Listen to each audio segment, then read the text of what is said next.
প্রিয় ছাত্ররা, আমরা আমাদের কালচারাল কম্পিটিশন হয়ে গেল। মাঝে বেশ কিছুদিন আমাদের পঠন পাঠন বন্ধ ছিল। আবার আমরা নতুন করে শুরু করছি, কেননা আমাদের ফাইনাল পরীক্ষার সামনে। পরীক্ষা দিতেই হবে, আমরা আবার শুরু করি। এবার দেখো, দশম শ্রেণী। আজকে আমরা পড়ব বাংলা ভাষায় বিজ্ঞান। লেখক রাজশেখর বসু। রাজশেখর বসু ছদ্মনামে লিখেছেন, তার ছদ্মনাম ছিল পরশুরাম। রাজশেখর বসু জন্ম ছিল নদিয়া জেলার বীরনগরের কাছাকাছি উলা নামক একটি গ্রামে। আর বাবা ছিলেন দর্শনশাস্ত্রে সুপণ্ডিত। বিহারের দারভাঙা স্টেটের ম্যানেজারও ছিলেন তিনি। মা লক্ষ্মীমণি দেবীর 6টি সন্তানের মধ্যে তিনি ছিলেন চতুর্থতম। তার মাতৃআলয় অর্থাৎ বর্ধমানের কাদলসোনার কাছে ব্রাহ্মণপাড়া গ্রামে তার জন্ম। পিতার কর্মস্থল দ্বারভাঙাতে হওয়ার সেখানকার ভাষা, বিহারের ভাষা স্বাভাবিকভাবেই হিন্দি ভাষার প্রতি তার বেশ একটা মমতা গড়ে ওঠে এবং বেশ সমৃদ্ধ হয়ে ওঠেন তিনি। আর এবার তিনি করলেন কি, ওখানে 1895 খ্রিস্টাব্দে ওখানকার রাজ স্কুল থেকে, মানে রাজার স্টেট স্কুল আর কি, থেকে এন্ট্রান্স পরীক্ষায় উত্তীর্ণ হন। পরে 1997 খ্রিস্টাব্দে পাটনা কলেজ থেকে, তখন কলেজের আন্ডারেতে এই FA মানে ফার্স্ট আর্ট বলা হতো আর কি, পাশ করার পরে চলে আসেন কলকাতায় উচ্চশিক্ষার জন্য। 1899 খ্রিস্টাব্দে কলকাতার প্রেসিডেন্সি কলেজ থেকে তিনি রসায়ন এবং পদার্থবিদ্যায় একই সঙ্গে সাম্মানিক ডিগ্রি লাভ করেন। তখন এরকম পড়া যেত, দুটি বিষয়ে একই সঙ্গে সাম্মানিক ডিগ্রি পাওয়া যেত। খুব মেধাবী ছাত্ররা এটা করতেন। আর রসায়নে 1900 সালে স্নাতকোত্তরে প্রথম বিভাগে পাশ করেন। অসাধারণ মেধাবী ছিলেন। পড়াশোনার প্রতি সাংঘাতিক ভালোবাসা এবং একাগ্রতার জন্যে, এবং বাবারও কিছুটা ইন্ধনে 1902 সালে কলকাতা রিপন কলেজ থেকে BL অর্থাৎ ব্যাচেলর অফ ল, এখন যাকে বলা হয় LLB, তিনি পাশ করেন। কিন্তু মজার ব্যাপার কি জানো, মাত্র 3 দিন তিনি কোর্টে প্র্যাকটিস করেছিলেন। আসলে বিজ্ঞানের সাধনতার ভিত্তিভূমি, বিজ্ঞান চর্চাই তার প্রকৃত পদ্ধতি। আচার্য প্রফুল্লচন্দ্র রায়ের সাহচর্যে এবং উৎসাহে Bengal chemical and pharmaceutical works, যেটা প্রতিষ্ঠা হয়েছিল 1901 খ্রিস্টাব্দে, তাতে তিনি 1903 খ্রিস্টাব্দে কর্মজীবন শুরু করেন। খুব অল্প পারিশ্রমিকের বিনিময়েও তিনি কিন্তু এতে তার সেবা দিয়ে গেছেন নিরলসভাবে। দক্ষতা এবং মেধা আকৃষ্ট হয়ে স্যার প্রফুল্লচন্দ্র রায় এবং ম্যানেজিং ডিরেক্টর ডক্টর কার্তিক বসুর নজর তিনি কেড়ে নেন। ঠিক 1 বছর পরেই তার পদোন্নতি ঘটে পরিচালক পদে।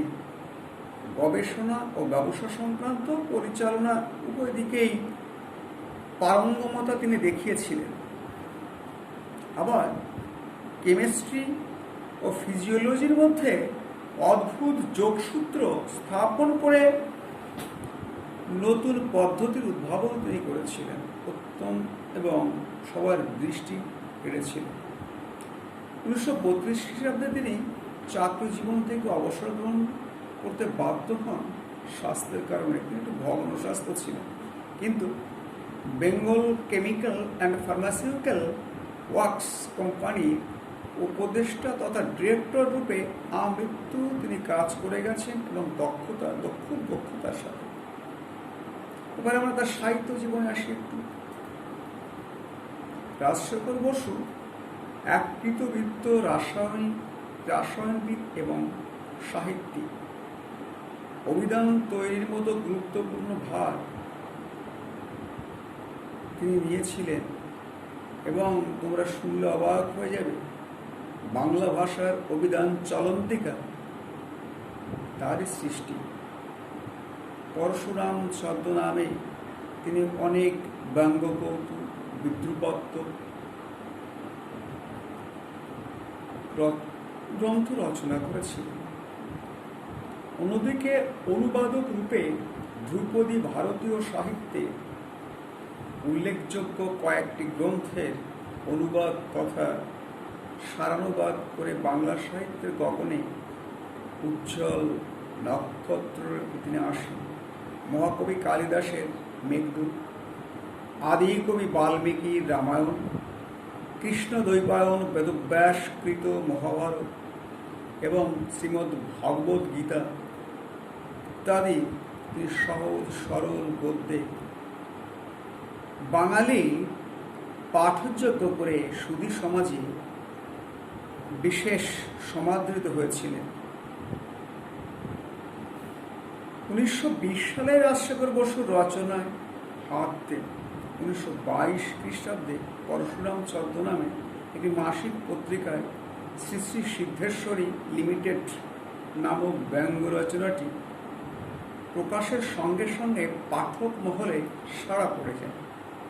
সাহিত্যিক রূপে শ্রেষ্ঠত্বের মর্যাদায় তিনি বারবার নানা পুরস্কারে সম্মানিত হয়েছেন। কৃষ্ণকলি ইত্যাদি গল্পগ্রন্থের নানা পুরস্কার তিনি সম্মানিত হন। রবীন্দ্র পুরস্কারে ভূষিত হন 1955 খ্রিস্টাব্দে। 1956-তে সাহিত্য একাডেমি তিনি লাভ করেন। 1957-58-তে কলকাতা বিশ্ববিদ্যালয় এবং যাদবপুর বিশ্ববিদ্যালয়ে তাকে ডিলিট উপাধিতে ভূষিত করেন। ভারত সরকার তাকে 1956 খ্রিস্টাব্দে পদ্মভূষণ সম্মানিত করেন।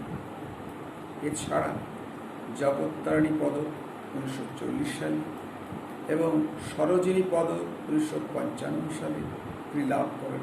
এত বিপুল সম্ভাবনা, তার সাহিত্য সৃষ্টির বিশালত্ব তারই প্রমাণ।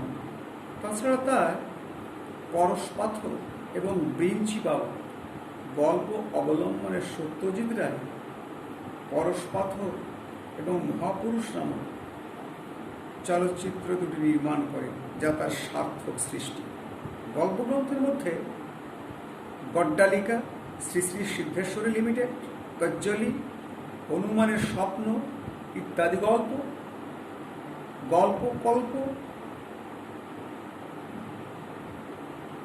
তারপরে আরও কিছু, যেমন নীলতারা, আনন্দবাই, চমৎকুমারী, আর অভিধানের মধ্যে আমি বলেছি চলন্তিকা, যেটা 1937, যেটা তোমরা একটু মনে রাখবো। আর চিরায়ত সৃষ্টি সম্পর্কে তো একটু আগেই বলেছি, মহাভারত, রামায়ণ, কালিদাসের মেঘদূত তিনি রচনা করেছিলেন। তার রচনা শৈলীর কৌশলটি ছিল কেমন জানো? হরপ্রসাদ শাস্ত্রী, আনন্দ সুন্দর ত্রিবেদী এই জাত শিল্পী বা লেখকদের উত্তরসূরি হিসেবে তিনি নিজেকে প্রতিষ্ঠা করতে পেরেছিলেন। তিনি তার ভাষা ভঙ্গিমার প্রয়োগ দেখিয়েছেন। বণিকের একটি নাম সাধু, পাকা ব্যবসাদার মাত্রেই পাকা সাধু, লক্ষ্মীর বাহন থেকে নেওয়া হয়েছে। আমি তোমার পূজা করব, উপাসনার বাবদ সাধ্যমতো অর্থ ব্যয় করব, যদি যথেষ্ট ধন লাভ করি তোমার গেরস্তা, মন্দির, মসজিদ, গির্জা বানিয়ে দেব, বিনিময়ে তুমি আমার বাসনা পূর্ণ করো, প্রার্থনা থেকে নেওয়া হয়েছে। এই হচ্ছে তার রচনা লেখার ঢং বা কৌশল। রম্য রচনাকার, প্রাবন্ধিক, অনুবাদক, রসায়নবিদ, অভিধান প্রণেতা। আমরা যে বাংলা ভাষায় বিজ্ঞান নামক প্রবন্ধটি পড়ব, আমাদের মধ্যশিক্ষা পর্ষদ দশম শ্রেণীর জন্য নির্ধারিত করেছেন, তা প্রকৃতপক্ষে বিচিন্তা প্রবন্ধ সংকলনের অন্তর্গত। মনে রাখবে, বিচিন্তা প্রবন্ধ সংকলনের অন্তর্গত। এটা প্রথম সংকলন অবশ্য ছিল না। 1955 খ্রিস্টাব্দে তার দ্বিতীয় সংকলন যখন বেরোয়, তখন এতে 3টি নাম করা প্রবন্ধ যুক্ত হয়: বাংলা ভাষায় বিজ্ঞান চর্চা, নিসর্গ চর্চা এবং সংস্কৃত ও সাহিত্য। এই 3টি। আমরা আজ লেখক পরিচিতি বললাম, আগামীকাল আমরা মূল পাঠে প্রবেশ করব। ধন্যবাদ।